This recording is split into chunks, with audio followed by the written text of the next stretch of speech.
ಪಹಲ್ಗಾಮ್ ಪ್ರತಿಕಾರದ ಹಿನ್ನೆಲೆ ಭಾರತ ಪಾಕಿಸ್ತಾನದ ಮಧ್ಯೆ ಸಂಘರ್ಷ ಏರ್ಪಟ್ಟಿದೆ. ಯುದ್ಧದ ಭೀತಿಯ ನಡುವೆ ನಾಳೆ ಅಣಕು ಕವಾಯತು ನಡೆಸುವಂತೆ ಹಲವು ರಾಜ್ಯಗಳಿಗೆ ಕೇಂದ್ರ ಸರ್ಕಾರ ಸೂಚನೆ ಕೊಟ್ಟಿದೆ. ನಾಗರಿಕರ ರಕ್ಷಣೆ ಸಂಬಂಧ ಭದ್ರತಾ ತಾಲೀಮು ನಡೆಸುವಂತೆ ಕೇಂದ್ರ ಗೃಹ ಸಚಿವಾಲಯ ಎಲ್ಲಾ ರಾಜ್ಯಗಳಿಗೆ ಸೂಚನೆ ಕೊಟ್ಟಿದೆ. ಒಟ್ಟು 5 ಹಂತಗಳಲ್ಲಿ ಮಾಕ್ ಡ್ರಿಲ್ ನಡೆಸುವಂತೆ ಸೂಚನೆ ಕೊಟ್ಟಿದೆ. ದೇಶದ ಆಂತರಿಕ ಭದ್ರತೆ ಮತ್ತು ತುರ್ತು ಪರಿಸ್ಥಿತಿಗಳನ್ನು ಎದುರಿಸಲು ಸನ್ನದ್ಧತೆಯನ್ನ ಬಲಪಡಿಸುವ ಉದ್ದೇಶದಿಂದ ಈ ತಾಲೀಮು ನಡೆಸಲಾಗ್ತಾ ಇದೆ ಅಂತ ವರದಿಯಾಗಿದೆ.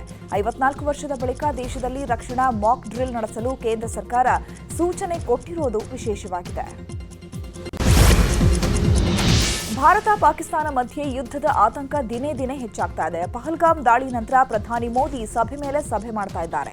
ವಾಯುಪಡೆ ಮುಖ್ಯಸ್ಥರ ಜೊತೆ ಸಭೆ ನಡೆಸಿದ ಮೋದಿ ನಿನ್ನೆ ರಕ್ಷಣಾ ಕಾರ್ಯದರ್ಶಿ ಆರ್.ಕೆ. ಸಿಂಗ್ ಜೊತೆಗೂ ಮೋದಿ ಸಭೆ ನಡೆಸಿದರು.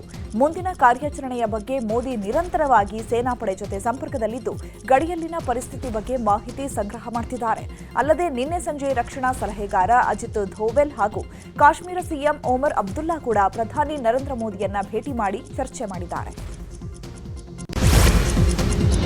ಪಾಕಿಸ್ತಾನವನ್ನ ಆರ್ಥಿಕ ಸಂಕಷ್ಟಕ್ಕೆ ಸಿಲುಕಿಸಲು ಭಾರತ ಎಲ್ಲಾ ರೀತಿಯಲ್ಲೂ ಕ್ರಮ ಕೈಗೊಳ್ಳುತ್ತಾ ಇದೆ. ಈ ಮಧ್ಯೆ ಕೇಂದ್ರ ಹಣಕಾಸು ಸಚಿವೆ ನಿರ್ಮಲಾ ಸೀತಾರಾಮನ್ ಅವರು ಏಷ್ಯನ್ ಅಭಿವೃದ್ಧಿ ಬ್ಯಾಂಕ್ ಅಧ್ಯಕ್ಷರನ್ನ ಭೇಟಿ ಮಾಡಿ ಪಾಕಿಸ್ತಾನಕ್ಕೆ ನೀಡುವ ಹಣವನ್ನ ಕಡಿತಗೊಳಿಸುವಂತೆ ಒತ್ತಾಯಿಸಿದ್ದಾರೆ. ಎಡಿಬಿ ಅಧ್ಯಕ್ಷ ಮಸಾಟೋ ಕಾಂಡಾ ಮತ್ತು ಇಟಾಲಿಯನ್ ಹಣಕಾಸು ಸಚಿವ ಜಿಯಾನ್ ಕಾರ್ಲೋ ಗಿಯೋರ್ಗೆಟ್ಟಿ ಇಬ್ಬರನ್ನೂ ಭೇಟಿ ಮಾಡಿದ್ದು ಭೇಟಿ ವೇಳೆ ಬೇಡಿಕೆಯನ್ನ ಪ್ರಸ್ತಾಪಿಸಿದ್ದಾರೆ ಎನ್ನಲಾಗಿದೆ. ಪಹಲ್ಗಾಮ್ ದಾಳಿ ಖಂಡಿಸಿ ಪಾಕ್ ಮೇಲೆ ಯುದ್ಧಕ್ಕೆ ಸಿದ್ಧತೆ ನಡೆಸ್ತಾ ಇರುವಂತಹ ಹೊತ್ತಲ್ಲಿ ಪ್ರಧಾನಿ ಮೋದಿಗೆ ರಷ್ಯಾ ಅಧ್ಯಕ್ಷ ಪುಟಿನ್ ಫೋನ್ ಮಾಡಿ ಮಾತನಾಡಿದ್ದಾರೆ. ಪಹಲ್ಗಾಮ್ ದಾಳಿ ಖಂಡಿಸಿರುವ ಪುಟಿನ್ ಮೋದಿಗೆ ಬೆಂಬಲ ಘೋಷಣೆ ಮಾಡಿದ್ದಾರೆ. ಇದಕ್ಕೂ ಮೊದಲು ಯುದ್ಧ ಮಾಡದಂತೆ ಭಾರತಕ್ಕೆ ಹೇಳಿ ಅಂತ ಪಾಕ್ ಗೋಗರೆದಿತ್ತು. ಆದರೆ ರಷ್ಯಾ ಅಧ್ಯಕ್ಷರು ಮೋದಿಗೆ ಬೆಂಬಲ ಘೋಷಿಸಿದ್ದಾರೆ. 26 ಅಮಾಯಕರನ್ನ ಕೊಂದಿದ್ದನ್ನ ಯಾರೂ ಸಹಿಸೋದಿಲ್ಲ. ಅಮಾಯಕರ ಜೀವಹಾನಿಗೆ ರಷ್ಯಾ ಪರವಾಗಿ ಸಂತಾಪವಿದೆ ಅಂತ ಹೇಳಿದ್ದಾರೆ.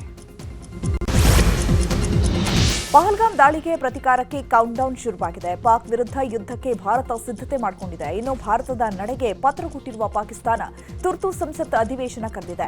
ಇದೇ ಸಂದರ್ಭದಲ್ಲಿ ಪಾಕ್ ಪ್ರಧಾನಿ ಚೀನಾ ರಾಯಭಾರಿಯನ್ನ ಭೇಟಿಯಾಗಿ ಅನೇಕ ವಿಚಾರಗಳ ಕುರಿತು ಚರ್ಚೆ ಮಾಡಿದ್ದಾರೆ.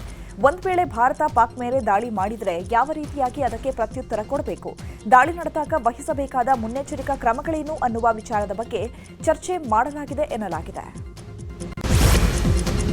26 ಮಂದಿಯನ್ನು ಬಲಿ ತೆಗೆದುಕೊಂಡ ಪಹಲ್ಗಾಮ್ ಉಗ್ರರ ದಾಳಿ ಬಳಿಕ ಭಾರತ ಮತ್ತು ಪಾಕಿಸ್ತಾನದ ನಡುವೆ ಉದ್ವಿಗ್ನ ಪರಿಸ್ಥಿತಿ ನಿರ್ಮಾಣವಾಗಿದೆ. ಈ ನಡುವೆ ಚೀನಾ ಪಾಕಿಸ್ತಾನಕ್ಕೆ ಮತ್ತೊಮ್ಮೆ ತನ್ನ ಬೆಂಬಲ ಘೋಷಿಸಿದೆ. ಪಾಕಿಸ್ತಾನದಲ್ಲಿರುವ ಚೀನಾ ರಾಯಭಾರಿ ಜಿಯಾಂಗ್ ಜೈಡಾಂಗ್ ಪಾಕಿಸ್ತಾನ ಅಧ್ಯಕ್ಷ ಆಸಿಫ್ ಅಲಿ ಜರ್ದಾರಿ ಅವರನ್ನ ಭೇಟಿ ಮಾಡಿ ಪಾಕ್ ಜೊತೆಗೆ ಚೀನಾ ಇರುತ್ತೆ ಅಂತ ಭರವಸೆ ಕೊಟ್ಟಿದೆ. ಪಹಲ್ಗಾಮ್ ಕೃತ್ಯ ಖಂಡಿಸಿ ರಸ್ತೆ ಮೇಲೆ ಪಾಕ್ ಧ್ವಜ ಅಂಟಿಸಿ ಪ್ರತಿಭಟಿಸಿದವರಿಗೆ ನೋಟಿಸ್ ನೀಡಲಾಗಿದೆ. ಇವತ್ತು ಬೆಳಗ್ಗೆ 10ಕ್ಕೆ ವಿಚಾರಣೆಗೆ ಹಾಜರಾಗುವಂತೆ ಬೀದರ್ನ ಮಾರ್ಕೆಟ್ ಪೊಲೀಸರಿಂದ ಬಿಜೆಪಿ ಯುವ ಮೋರ್ಚಾ ಅಧ್ಯಕ್ಷ ಸಂತೋಷ್ಗೆ ನೋಟಿಸ್ ನೀಡಲಾಗಿದೆ. ಏಪ್ರಿಲ್ 26ರಂದು ಬೀದರ್ನ ಅಂಬೇಡ್ಕರ್ ವೃತ್ತದಿಂದ ಪ್ರತಿಭಟನೆ ನಡೆಸಿದ್ದ ಬಿಜೆಪಿ ಕಾರ್ಯಕರ್ತರು ಪಾಕಿಸ್ತಾನ ಧ್ವಜ ಪೋಸ್ಟರ್ ಅಂಟಿಸಿ ಆಕ್ರೋಶ ವ್ಯಕ್ತಪಡಿಸಿದರು. ಈ ಹಿನ್ನೆಲೆ ನೋಟಿಸ್ ನೀಡಿ ವಿಚಾರಣೆಗೆ ಹಾಜರಾಗುವಂತೆ ಸೂಚನೆ ನೀಡಲಾಗಿದೆ. ರಾಜ್ಯದಲ್ಲಿರುವ ಪಾಕಿಸ್ತಾನಿ ಪ್ರಜೆಗಳನ್ನು ವಾಪಸ್ ಕಳುಹಿಸುವ ಬಗ್ಗೆ ಬಿಜೆಪಿಯಿಂದ ಸಹಿ ಸಂಗ್ರಹ ಅಭಿಯಾನ ಮಾಡಲಾಗ್ತಾ ಇದೆ. ಈ ಅಭಿಯಾನಕ್ಕೆ ಕೇಂದ್ರ ಸಚಿವೆ ಶೋಭಾ ಕರಂದ್ಲಾಜೆ ಸಹಿ ಹಾಕಿ ಚಾಲನೆ ಕೊಟ್ಟಿದ್ದಾರೆ. ಬಳಿಕ ಮಾತನಾಡಿದ ಶೋಭಾ ಕರಂದ್ಲಾಜೆ, ಬಿಹಾರದಲ್ಲಿ ಹಿಂದೆ ಅಪರಾಧಗಳ ಕೃತ್ಯಗಳು ಜಾಸ್ತಿ ನಡೀತಾ ಇತ್ತು. ಇವಾಗ ಅಲ್ಲಿ ಶಾಂತಿ ನೆಲೆಸಿದೆ. ಆದರೆ ಕರ್ನಾಟಕದಲ್ಲಿ ನಿತ್ಯ 1, 2, 3 ಅನ್ನುವ ರೀತಿಯಲ್ಲಿ ಕೊಲೆ ನಡೀತಾ ಇದೆ. ರಾಜ್ಯದಲ್ಲಿ ಕಾಂಗ್ರೆಸ್ ಸರ್ಕಾರ ಬದುಕಿದೆಯಾ ಸತ್ತಿದೆಯಾ ಅಂತ ಪ್ರಶ್ನೆ ಮಾಡ್ತಿದ್ದಾರೆ. ಪಾಕ್ ಪ್ರಜೆಗಳನ್ನು ವಾಪಸ್ ಕಳುಹಿಸುವ ವಿಚಾರವಾಗಿ ಮಾತನಾಡಿದ ಗೃಹ ಸಚಿವ ಡಾಕ್ಟರ್ ಜಿ ಪರಮೇಶ್ವರ್, ಇಡೀ ದೇಶದಲ್ಲಿ 600ರಿಂದ 700 ಜನರು ಪಾಕ್ಗೆ ತೆರಳಿದ್ದಾರೆ. ನಮ್ಮ ರಾಜ್ಯದಲ್ಲಿ ಇರುವವರ ಬಗ್ಗೆಯೂ ನಾವು ಪರಿಶೀಲನೆ ಮಾಡಿ ಕಳಿಸಿದ್ದೇವೆ. ವಾಪಸ್ ಹೋಗಲು ಕೊನೆ ದಿನಾಂಕವನ್ನ ವಿಸ್ತರಣೆ ಮಾಡಿದ್ದಾರೆ. ರಾಜ್ಯದಲ್ಲೂ 6-7 ಜನರಿದ್ದಾರೆ. ಅವರನ್ನ ಪರಿಶೀಲಿಸಿ ವಾಪಸ್ ಕಳಿಸುವ ಕೆಲಸ ಮಾಡಲಾಗ್ತಾ ಇದೆ ಅಂತ ಹೇಳಿದರು.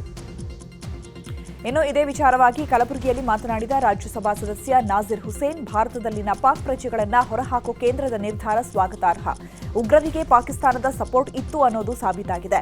ಮೊದಲು ನಮ್ಮ ದೇಶದಿಂದ ಟೆರರಿಸಂ ನಿರ್ಮೂಲನೆ ಆಗಬೇಕು. ಭಾರತದಲ್ಲಿ ಉಗ್ರರು ಮತ್ತೆಂದೂ ದಾಳಿ ನಡೆಸದ ಹಾಗೆ ಪಾಕ್ಗೆ ಕೇಂದ್ರ ಸರ್ಕಾರ ಪಾಠ ಕಲಿಸಬೇಕು ಅಂತ ಹೇಳಿದರು.